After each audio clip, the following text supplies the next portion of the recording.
Amigos de Google y de YouTube que nos ven en cualquier parte del mundo, como siempre, aclarando rápidamente, esto no es periodismo, son redes sociales, somos ciudadanos que utilizamos los sistemas de internet, con la ventaja de que pueden verlo en cualquier lugar y en cualquier momento y quedan para la eternidad mientras no se caigan los satélites o lo que sostenga esto. Nunca he entendido cómo se funciona el internet. Quiero agradecer mucho en este día al señor licenciado Gerardo de la Peña Gutiérrez, que nos hace el favor de acompañarnos aquí. Estamos en un lugar muy histórico.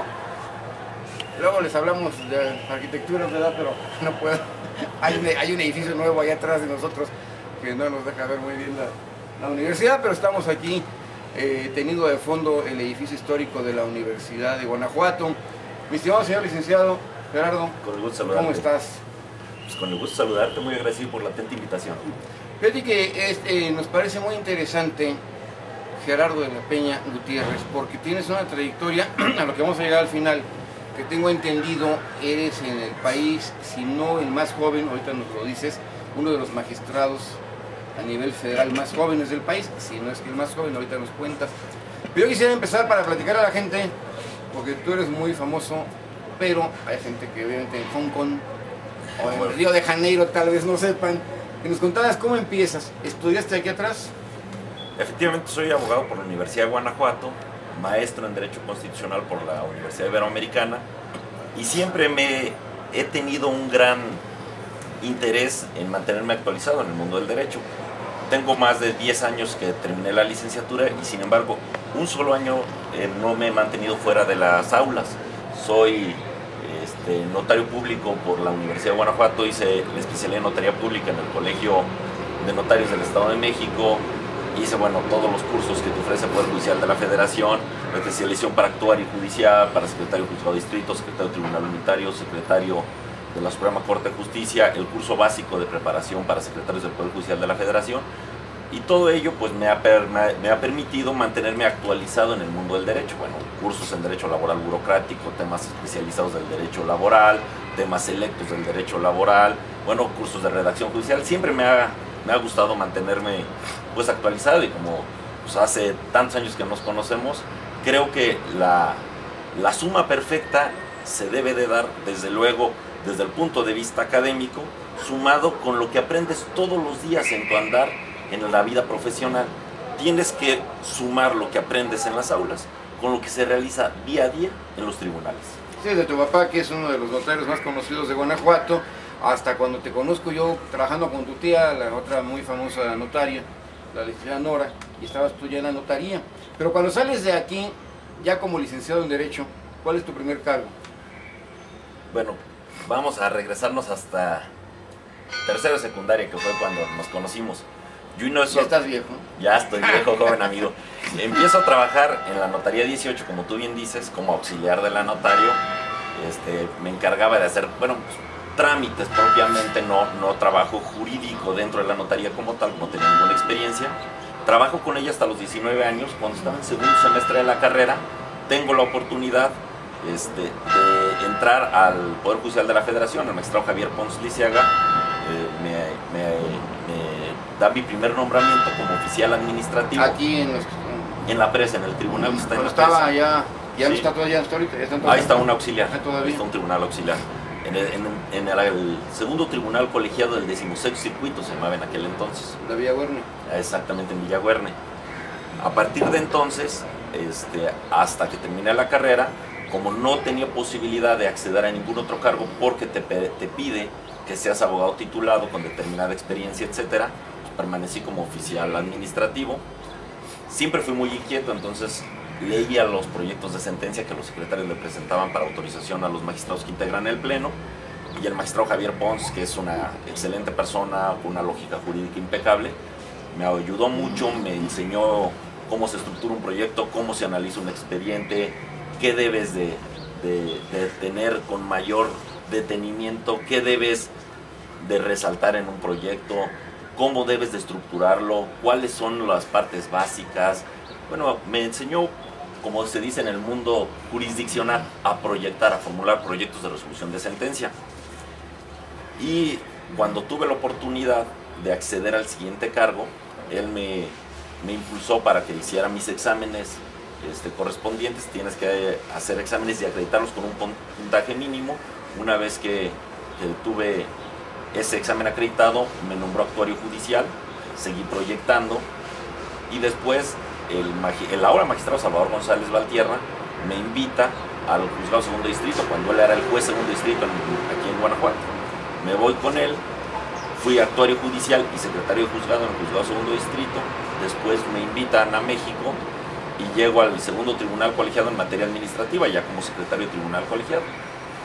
Y bueno, pues duré más de 12 años en Poder Judicial de la Federación, metido de lleno en cuestiones jurisdiccionales, lo que me permitió pues aprender el manejo real de los expedientes, a saber la dedicación que tienes que poner, porque está en juego, cuando tú analizas un expediente está la libertad, los bienes, exactamente, cuestiones verdaderamente no puedes, trascendentes de la vida de ahí uno. sí no puedes alambrear, como se dicen, ahí no puedes de que, a ver, no, sí, aquí está en juego mucho. O verlo de una manera no absolutamente responsable, que lo veas a la ligera. Tienes que tener la suficiente sensibilidad de saber que las cuestiones que están debatiéndose, las cuestiones que tienes tú la posibilidad de analizar y formular el proyecto de sentencia correspondiente, son cuestiones verdaderamente trascendentes para la vida de una persona, la custodia de sus hijos, de cuestiones patrimoniales, en su caso su libertad, aspectos vinculados con impuestos, etcétera. En ese sentido, pues es una labor que, además de que es sumamente gratificante una vez que es bien realizada, lo cierto es que sabes que está realizando y poniendo un grano de arena para buscar un México mejor, un México más justo, un México verdaderamente que permita que el fuerte no se imponga sobre el débil, sino equilibres. Es una posibilidad que te da de que la sociedad como tal pueda llegar a feliz término. Entonces es una labor la jurisdiccional, bueno, pues a mí me encanta. Sí, ¿no? Es muy interesante el término, ¿no? Que el fuerte no se imponga sobre el débil. Me gusta la frase, la idea. Y ciertamente en el Poder Judicial, no solo de la Federación, también en el estatal, pues hace falta la profesión de carrera, ¿no? O sea, no es como en otros cargos políticos que puedes ser diputado y luego te vas, luego puedes ser acá otra cosa. Hace falta una formación jurídica, ¿no? Desde abajo de toda la vida prácticamente. Yo creo que en todas las áreas, no solo en la jurisdiccional, tiene que haber una profesionalización, porque en cualquier aspecto de la vida pública, los improvisados son los que más daño pueden al final del día causarle a una institución. Y que no tengan interés en continuar. En ese sentido, si bien yo en este momento soy magistrado federal, no de un tribunal propiamente del Poder Judicial de la Federación, es un tribunal administrativo, es el Tribunal Federal de Conciliación y Arbitraje. Lo cierto es que el cúmulo o la mayoría de los magistrados tiene experiencia jurisdiccional, vienen de la Junta Federal de Conciliación y Arbitraje, vienen de tribunales, han sido litigantes, pero todos tienen alguna vinculación directa y muy sostenida en aspectos meramente jurídicos, no son, pues la mayoría no son improvisados. Y yo sí creo que donde puedes generar un daño a un cargo público o al servicio público como tal, es cuando tienes un improvisado en algún cargo que no tenga el conocimiento suficiente para desarrollarlo con eficacia. Licenciado de la Peña, una cosa que me parece interesante porque no entendemos muy bien, en el Poder Judicial de la Federación hay un sindicato. Así es. ¿Cómo funciona un sindicato dentro del Poder Judicial? Y te lo digo porque hasta donde tengo entendido, tú fuiste secretario general de la sección, no sé cómo se llama, la sección estatal o... La sección estatal. ¿Sí son por estados? No, son por ciudades. No, son por ciudades. Del Sindicato Nacional, me imagino que se llama... Sindicato de Trabajadores del Poder Judicial de la Federación. ¿Cómo funciona eso? Bueno, pues como cualquier sindicato burocrático en México, es precisamente para dar un equilibrio de poderes entre el Estado asimilado a patrón y sus trabajadores. En el Poder Judicial de la Federación se da una relación sui generis, porque incluso los conflictos que pudieran darse entre el Poder Judicial y sus trabajadores no son sometidos, como el resto de la burocracia nacional, al Tribunal Federal de Conciliación y Arbitraje, sino son sometidos a una comisión única sustanciadora del Poder Judicial de la Federación. Es decir, hay un órgano especializado para dirimir las controversias de los trabajadores del Poder Judicial de la Federación, pero el sindicato, en este caso, como tú lo mencionas, hace una especie de fiel de la balanza que le ayuda a que el Estado asimilado a patrón, en este caso Poder Judicial de la Federación, tenga los mejores elementos para que puedan a su vez acceder a cargos superiores. El Sindicato Poder Judicial de la Federación está metido de lleno en cuestiones de capacitación, de sumar. No es un sindicato belicoso ni revoltoso, ni que tienda a controvertir las decisiones de la autoridad por la sola hecho de controvertirlo, sino siempre buscando el bienestar de los trabajadores. Tanto es así que, como tú sabes, las prestaciones de los trabajadores del Poder Judicial de la Federación pues, son muy buenas, tienen seguros médicos buenísimos, tienen sueldos bastante dignos. Mentira que sea que todos son ricos en Poder Judicial de la Federación, pero tienen sueldos dignos, tienen pues la posibilidad de prepararse, hay estímulos, hay becas, se les reconocen los años de servicio, se les pagan quinquenios. Es un sindicato muy propositivo que defiende a los trabajadores como se debe defender, en los tribunales, no en las calles, no gritando, no quemando, no destruyen las cosas. La defensa del trabajador como debe ser, desde el punto de vista jurídico, para evitar que el fuerte se imponga al débil, que el patrón, el magistrado, el juez de distrito, aquel que ejerce directamente el poder de decisión en una situación, pueda vulnerar los derechos mínimos que cada trabajador debe tener. En ese sentido, yo creo que una de las instituciones más loables que puede haber en México, desde luego, son los sindicatos, pero bien dirigidos.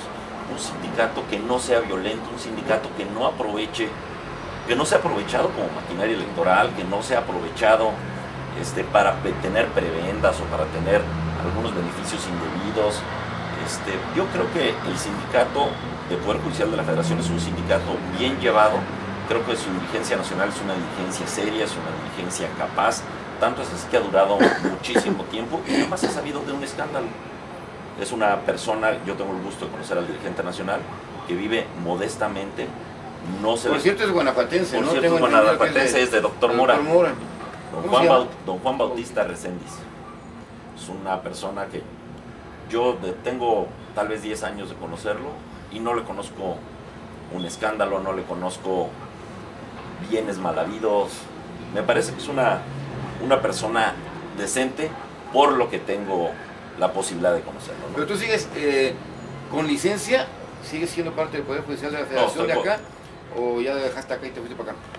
Al acceder al cargo tuve que dejar el Poder Judicial de la Federación. ¿Ahí no se puede pedir licencia? Sí, sí puedes pedir licencia, pero la ley orgánica te establece los periodos por los cuales puedes estar de licencia. En ese sentido, yo en este momento estoy inactivo en Poder Judicial de la Federación y estoy activo como magistrado en el Tribunal Federal de Conciliación y Arbitraje. El Tribunal de Conciliación y Arbitraje es federal, naturalmente eres magistrado federal. ¿Sí eres el más joven? Del tribunal, desde luego. Sí. Y no sé si sea, como amablemente comentaste, el más joven del país, pero creo que lo verdaderamente trascendente es que, con independencia de la juventud que pueda o no tener determinada persona, es el empeño que se le ponga al realizar la labor. Porque es cierto que una persona que ha desempeñado el cargo durante muchísimos años tiene un cúmulo de experiencias que le permite tener conocimientos ciertos al momento de resolver. Pero esa inexperiencia que puedes tener, hay que suplirla siempre con estudio. Entonces yo creo que una fórmula muy eficaz para llevar las cosas a buen término es una suma del ímpetu de los jóvenes que estén dedicados a estudiar, que tengan la necesidad de hacerse de mejores conocimientos para procurar un mejor México, con la experiencia de aquellos que tienen el camino muy andado, que tienen el camino muy recorrido, que pueden decirte pues los mejores consejos que puedan llegar a que los asuntos que tenemos nosotros sobre la mesa para definir se resuelvan con estricto apego a derecho. En este sentido, yo creo que las fórmulas que se están realizando ahora para equilibrar los tribunales en casi todos los lugares, que es la suma de gente muy experimentada con jóvenes capaces y con jóvenes impetuosos, creo que ha sido una fórmula que ha llegado a hacer un justo equilibrio que permite que se caminen bien estos tribunales. Caso es los tribunales, por ejemplo, el Supremo Tribunal de Justicia del Estado de Guanajuato tiene un buen equilibrio, tiene personal joven, tiene magistrados jóvenes, tiene magistrados ya de edad. La Suprema Corte incluso ahora tiene ministros jóvenes. Entonces creo que son fórmulas que han resultado eficaces hay que romper el paradigma de que para llegar a esos cargos tienes que ser una persona... Sobrevivir. Exacto. Creo que debe llegar quien verdaderamente esté capacitado para el cargo, con independencia. Bueno, desde luego las leyes te establecen la edad mínima y los requisitos mínimos que tienes que tener, ¿no?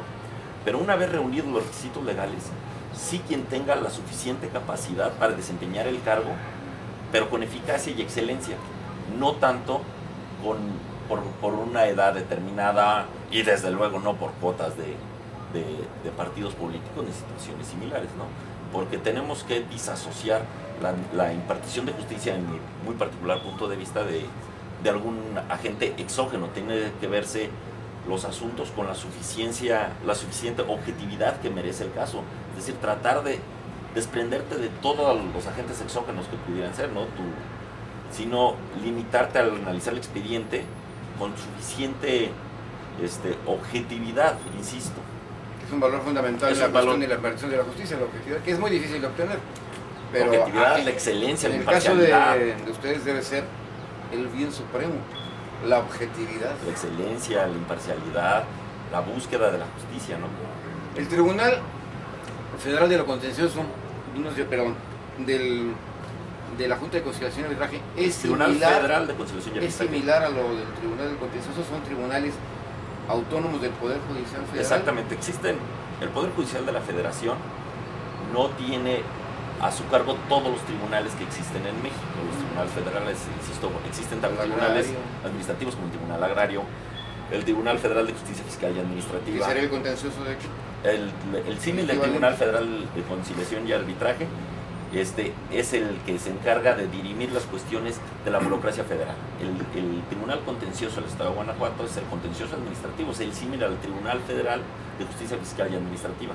También existe la Junta Federal de Conciliación y Arbitraje para realizar el análisis y resolución. ¿Eso depende de ustedes? No.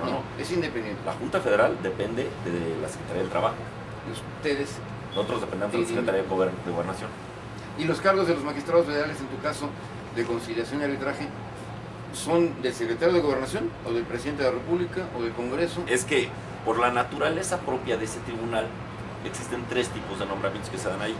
Ese tribunal está integrado por 8 salas, cada una de las cuales se integra a su vez por 3 magistrados.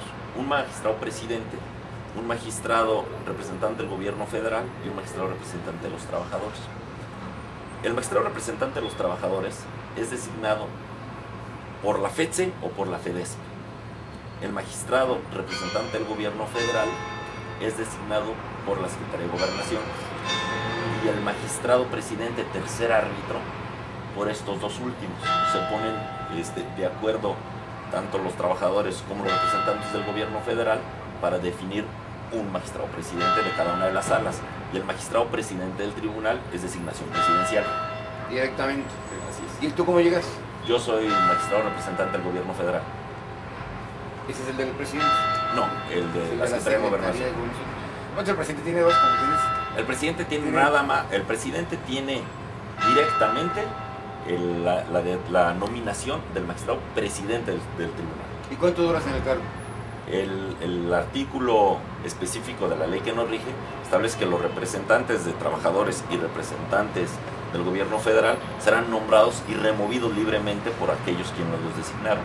Los únicos que tienen un periodo establecido es el presidente de sala y el presidente del tribunal, que su nombramiento dura 6 años. O sea que tú vienes nombrado directamente por el secretario de Gobernación. Así es. Hay que tratarlo con más Oye, ¿y qué funciones son las que cumple? O sea, para la sociedad normal, para la sociedad como yo, común y corriente, más corrientes y comunes, ¿qué nos sirve o cuáles son las funciones que podemos tener del Tribunal Federal de Conciliación y Arbitraje? El Tribunal Federal de Conciliación y Arbitraje tiene una competencia especializada. Nosotros estamos dedicados de lleno y exclusivamente a dirimir controversias derivadas de la relación patronal que puede tener el Estado, asimilado a patrón, que es el término jurídico adecuado, con sus trabajadores. Es decir, nosotros resolvemos problemas burocráticos, laborales. En este sentido, nosotros nos dedicamos a ver cuestiones que tengan que ver con problemas intersindicales, problemas colectivos o problemas individuales de los trabajadores con sus dependencias. Por ejemplo, si algún una persona que sea trabajadora al servicio del Estado es despedida injustificadamente, esa controversia se dirime con nosotros. Por ejemplo, si hay que un sindicato objeta las condiciones generales de trabajo, nosotros lo vemos, los registros de sindicatos, nosotros los vemos, hasta cosas muy sencillas como definir si una persona tiene derecho o no al pago de horas extras, nosotros lo vemos. Nosotros impartimos justicia desde el punto de vista laboral burocrático, insisto, es decir, para los trabajadores al servicio del Estado. Pues fíjate que eso me parece muy interesante platicarlo con la gente, porque nos hemos dado cuenta de que muchas veces las gentes, los ciudadanos normales, no sabemos con qué contamos o para qué sirven ciertos órganos, incluso programas sociales, dependencias, no sabemos y no podemos. Yo quiero agradecerte mucho, licenciado magistrado Gerardo de la Peña Gutiérrez, que nos hayas hecho el favor de platicar con nosotros, porque es muy interesante este asunto, y sobre todo lo del Poder Judicial de la Federación. Luego nos vamos con la idea equivocada que todo depende de un solo poder, pero tú puedes regresar al Poder Judicial de la Federación después. Sí, no, claro. Para acceder, por ejemplo, a los cargos de juez de distrito y magistrado de circuito, existen dos tipos de convocatorias, que eso sí depende directamente del Poder Judicial de la Federación. Las convocatorias para el personal que labora en el Poder Judicial de la Federación y convocatorias que se conocen como abiertas. Es decir, que cualquiera que reúna los requisitos legales puede participar y acceder en su caso al cargo.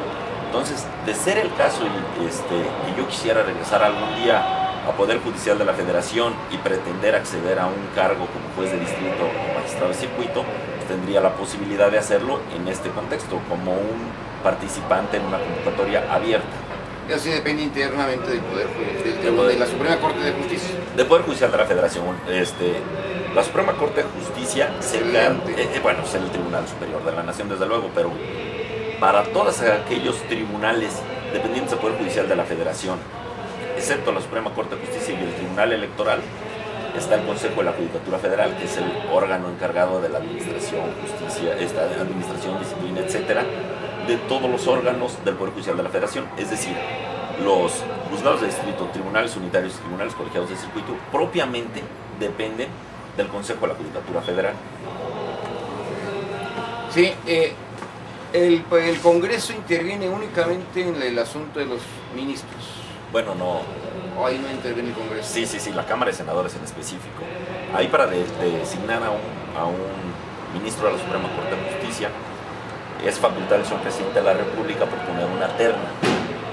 Esta terna será analizada por la Suprema Corte de Justicia y ellos, ya una vez deliberado en pleno, aprueban el nombramiento de cualquiera de estos propuestos en la terna. Así es como funciona la designación de ministros de la Suprema Corte de Justicia, pero existen, por ejemplo, los magistrados del Tribunal Federal de Justicia Fiscal y Administrativa, son designaciones presidenciales, pero tienen que ser ratificados por el Senado. Entonces hay cada tribunal, por la ley que lo rige, establece determinados requisitos y determinado procedimiento para ser designado en el cargo. Mi estimado magistrado federal, Gerardo de la Peña Gutiérrez, pues muchísimas gracias por esta charla, que es muy aleccionadora para la gente. Ya te levantamos aquí en sábado, no, te agradezco en la madrugada. No sé, ¿algo más que quisieras comentarnos? No, pues nada más muy agradecido por la invitación, por la oportunidad que me das de platicar con tu auditorio. Y bueno, pues estar feliz aquí con ustedes en mi Guanajuato, del que soy oriundo y del que me siento muy orgulloso. Pero que es una oportunidad también para nosotros, porque la gente, los medios de comunicación convencionales, esto no es medios de comunicación, no tienen el espacio para poder hacer este tipo de charlas, y la gente no sabemos qué tenemos, o sea, cuántas instituciones hay, organismos que el ciudadano no conoce, incluso programas sociales. Y aquí tenemos el tiempo, el espacio, y con una ventaja, magistrado, de que aquí se queda la eternidad. Lo pueden ver ahorita una parte, mañana otra parte, dentro de un mes. Incluso en el sistema de justicia compensatoria, si entras a nuestro canal, tenemos más de 20 y tantas horas con todos los magistrados que han servido incluso de consulta para los mismos abogados, porque el magistrado no puede estarle explicando a cada quien de qué se trata el asunto. Claro. Y a través de eso sí.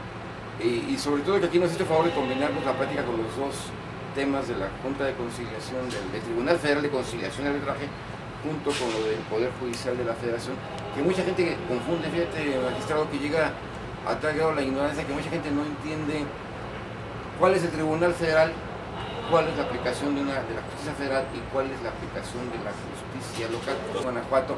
Una última pregunta para nuestro público, algo que nos ayudas a aclarar. ¿En qué momento, a lo mejor tú eres magistrado y te puede parecer muy torpe, o no sé, muy vulgar nuestra pregunta, ¿en qué momento deja de, pero a la gente hace falta que lo sepa de veras, ¿en qué momento deja de actuar para mí como ciudadano la justicia del Estado y entra la justicia de la Federación? No, bueno, es que son ámbitos competenciales. Depende del delito que se haya cometido. En caso de que fuera una cuestión de índole penal, sí, hay delitos hasta este momento, porque como tú sabes, en el Congreso de la Unión está en discusión un nuevo sistema penal que vamos a tener a la par de un nuevo código, pero en este momento existen delitos del fuero común y delitos del fuero federal. Los delitos del fuero común se tienen que ser analizados y resueltos por tribunales del fuero común, es decir, tribunales estatales o locales propiamente. Y los delitos federales son analizados por tribunales federales. Ahora, los tribunales federales también conocen en específico los del Poder Judicial de la Federación, conocen también del juicio de amparo, pero el juicio de amparo, que era conocido anteriormente como juicio de garantías, ahora está superada esa... ¿El habeas corpus de Estados Unidos? No, sería una cuestión... Habría que hacer algunas precisiones ahí ya muy técnicas. Es un juicio autónomo. La gente considera que es una tercera instancia. Si te vas a primera instancia, luego apelas y luego al juicio de amparo. No. Es un juicio autónomo donde lo que se analiza es si existe vulneración a los derechos fundamentales del individuo. Entre otros derechos fundamentales existe que las resoluciones que puedan afectarte estén perfectamente fundadas y motivadas, 14 y 16 de la Constitución. Si las resoluciones que puedan causarle perjuicio a un individuo no están perfectamente fundadas y motivadas, bueno, ello implicará una concesión del amparo, pero también puede concederse por alguna otra cuestión, que no hayas tenido derecho a una adecuada defensa, que no se te haya dicho cuál era la causa que se te imputaba, etc. Entonces, ahí son ámbitos competenciales diversos, insisto. Una cosa es el juicio de amparo, que es atribución exclusiva del Poder Judicial de la Federación, y otros son pues aquellos juicios que se tienen que seguir ante instancias federales por un ámbito competencial también, ¿no? Por ejemplo, un juicio civil federal se llevará pues, ante un juzgado de distrito. O por ejemplo, un trabajador burocrático pues, tendrá que ir con nosotros al Tribunal Federal de Conciliación y Arbitraje. Un trabajador del Estado tendrá que ir, del Estado de Guanajuato me refiero, tendrá que ir ante el tribunal local encargado de dirimir ese tipo de controversias. Me parece muy interesante y luego pudiera ser que las preguntas fueran muy, no sé, muy torpes o muy sencillas para quien tiene el conocimiento jurídico, pero muchas veces la gente no conocemos y no sabemos, y aquí la idea de este tipo de entrevistas, de pláticas, es que la gente normal conozcamos. Pues son preguntas que, disculpa, que puedas decir, esto está muy menso, no, pues, bueno, sí es cierto aparte, ¿verdad? Pero lo que acabas de decir, por ejemplo, no la tercera instancia, pues no es una tercera instancia, es un juicio, pero todo el mundo así lo tenemos. Todo el mundo decimos primera instancia, segunda instancia, y luego ya te vas al amparo como una tercera instancia y no estás, sí. Es un juicio autónomo. Incluso las partes que intervienen son diferentes. En un juicio está el actor y el demandado, que son generalmente, vamos a poner en un juicio civil, una persona demanda a otra determinadas prestaciones.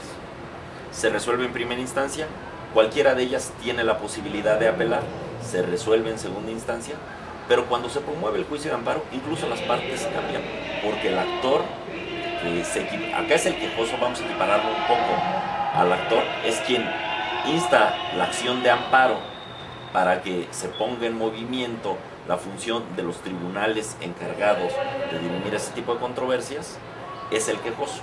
Pero la autoridad que emitió la resolución que se controvierte es pues, la autoridad responsable. Y en el que era tu contraparte en el juicio de origen, vas a ser el tercero perjudicado. Entonces las partes incluso son otras en el juicio de amparo que en el juicio de origen.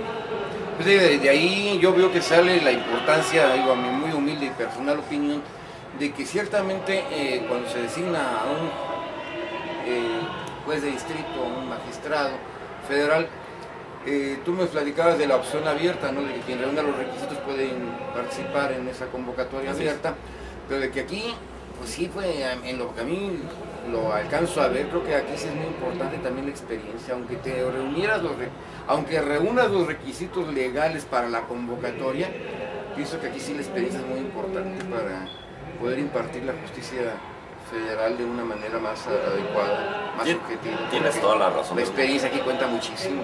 Como en todas las áreas. Aquí no se vale que echando a perder aprendo. No sería lo deseable. Pero a propósito de ello, en Poder Judicial de la Federación, tienen esto de los concursos para la designación de juez de distrito y magistrados de circuitos muy depurados, son una serie de etapas que permiten que lleguen personas verdaderamente calificadas. Yo veo muy poco probable que llegara un improvisado a un cargo de esa naturaleza, aunque podría darse el caso. En términos generales, las etapas que componen ese tipo de concursos, aunque podrían variar según la convocatoria que en su caso se emita, pero más o menos son 3 etapas. Una de conocimientos generales, es un examen muy complejo, bien formulado, de reactivos, que es la primera etapa del concurso. La segunda etapa incluye la elaboración de proyectos de sentencia. Esos proyectos de sentencia son analizados por un jurado creado por personal con conocimiento suficiente para analizarlo. Generalmente lo integra un consejero de la judicatura y jueces o magistrados según el cargo que se concurse.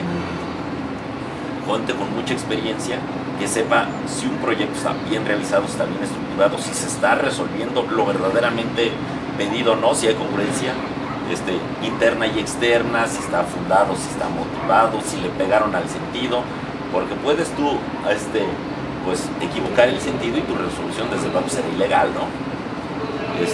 Y una tercera etapa que es una especie de entrevista, pero donde se debaten temas jurídicos, es decir, se le propone al sustentante algún tema jurídico concreto y tendrá que defender su postura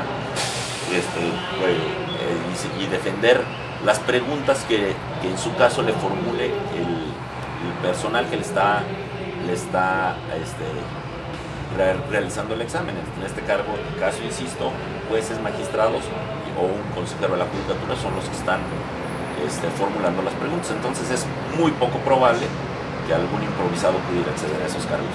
Sí, pues sería gravísimo, ¿no? Puede pasar en otros casos que llegue alguien que tenga el currículum suficiente para la convocatoria, pero que no reúna, y no habría problema. Pero en el caso de la medicina y de la impartición de la justicia no puede haber si no hay experiencia, ¿no? Porque la experiencia es fundamental, porque el médico puede salir con las mejores calificaciones de la escuela de medicina, pero si nunca ha abierto un cráneo o algo por el estilo va a estar dramático. Entonces aquí sí es muy importante la experiencia.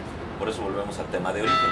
Es tan importante estar actualizado en las aulas, ir a todos los cursos que puedas, a todas las especialidades que puedas, tratar de llegar a obtener grados superiores de maestría, doctorado, etcétera.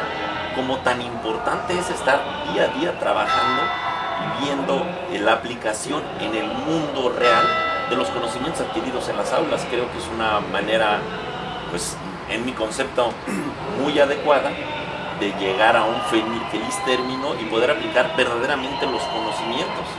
Porque aquel que solamente se queda en el mundo de lo teórico podría perder la sensibilidad de lo que pasa en el mundo real. Pero aquel que solo está en el mundo real sin suficientes conocimientos teóricos podría cometer una serie de errores que pudieran, desde luego, pues volver en perjuicio de los gobernados que acuden a las instancias dedicadas a la impartición de justicia, bueno, lo cual sería terrible. No sé, aquí adquiere importancia, yo creo que muy especial, ¿no? La importancia de la carrera judicial.